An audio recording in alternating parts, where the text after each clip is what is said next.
Hello everyone and welcome back to the Great Book of Grudges. My name is Nathan and something kinda odd happened just about 2-3 days ago. You see, Total War Warhammer 3 had this little bit of a stealth update, I guess, where new achievements have finally been released.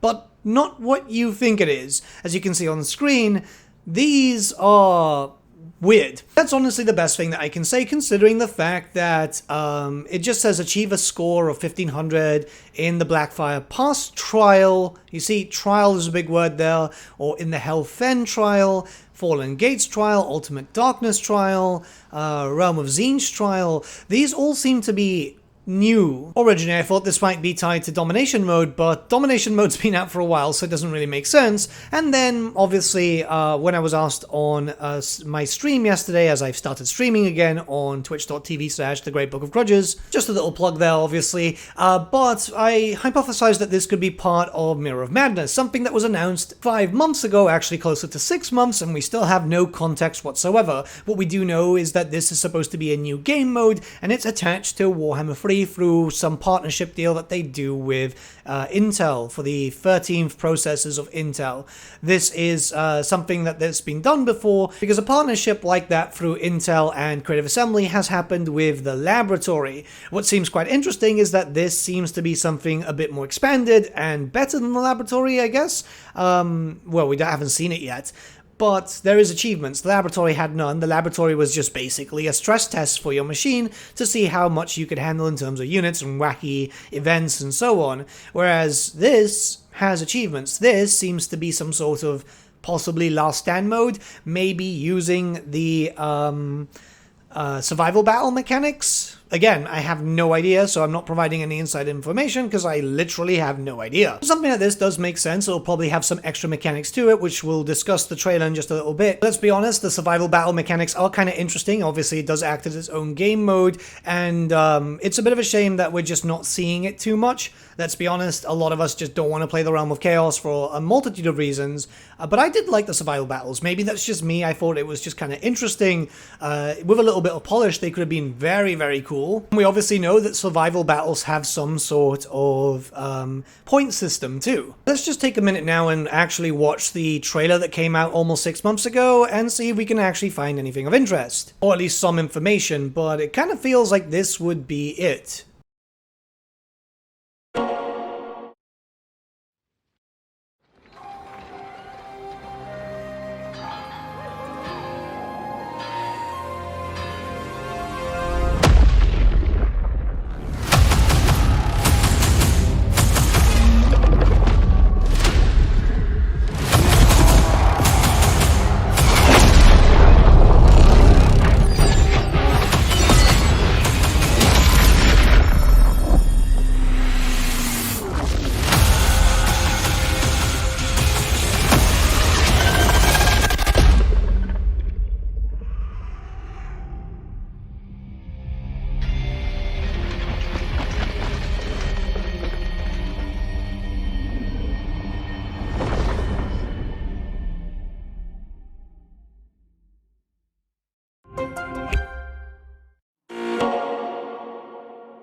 The problem with this trailer is it pretty much just shows nothing. I think it's got some Cataclysm spells, which are very powerful spells that were added into Total War Warhammer 3. This is usually seen in the Realm of Chaos stuff, but you can get some Cataclysm spells, I think, for the Monogod Chaos factions, and possibly Kislev and Cathay, but I think more so the Monogods in Immortal Empires.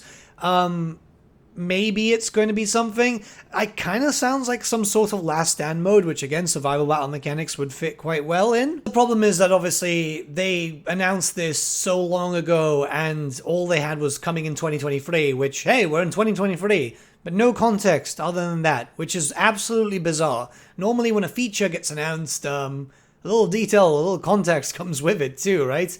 But, again, it does kind of make sense that they're going to do this, considering that, as far as we know, the FLC is kind of lacking for this patch. We know Ulrika is becoming a legendary hero. We know she's available for the Empire and for Kislev too, but that's pretty much it. It's just a legendary hero, which is kind of disappointing if I can be very, very honest. Don't get me wrong, she's a cool character in lore, but normally we get like an FLC Legendary Lord, and I guess development time might have gone into getting Mirrors of Madness out. I just hope it's fun. The fact that it's got achievements makes it seem that it's going to be a bit more useful than the laboratory, which again was just a stress test mechanic, whereas this might just be like Last Stand. This might actually be something that people might actively play, as Last Stands, especially for Warhammer games, have generally been quite popular.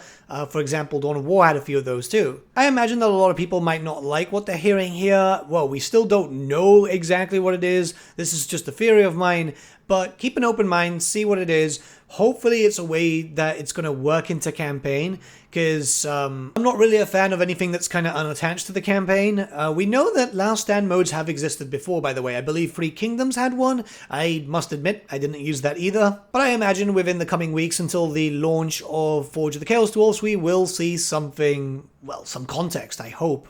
Or, you know, Creative Assembly could just release something no context. But yeah, just let me know what you guys think in the comments below. Let's start a bit of a discussion. I'm rather curious, would you like a separate Last Stand mode? Think of it as like the laboratory, but with replayability and not just a stress test. Is that something that might interest you, or do you think it's just a waste of time? Let me know your thoughts in the comments below, and let's start a bit of a discussion.